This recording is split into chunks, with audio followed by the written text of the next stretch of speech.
Merci d'avoir répondu en nombre à l'invitation de cette cérémonie d'inauguration ou de pose de la première pierre de la nouvelle et future steppe de Vidy.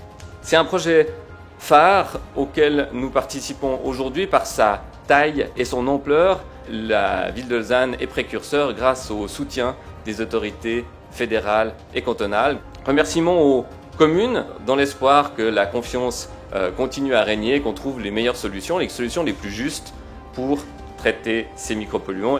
Alors c'est un budget de 300 millions auquel il faudra ajouter quelques millions, comme on dit en politique, pour ce qui est des installations d'incinération des boues qui répondront aux besoins d'autres steppes. Cette première pierre symbolique constitue en effet un moment charnière pour la préservation de l'une de nos ressources les plus précieuses, l'eau. En 2009 déjà, le Conseil d'État soumis un premier crédit d'1 250 000 au Grand Conseil pour des essais pilotes, ici, à Vidy.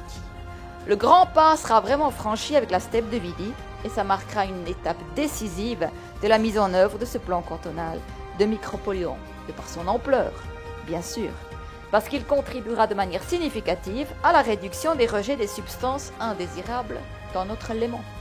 La steppe de Vidy est l'une des 5 plus grandes stations d'épuration de Suisse.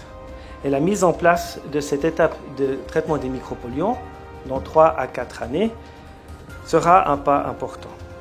Ce sont donc les grands travaux de rénovation de la station d'épuration qui ont déclenché l'intervention des archéologues à partir du mois de décembre.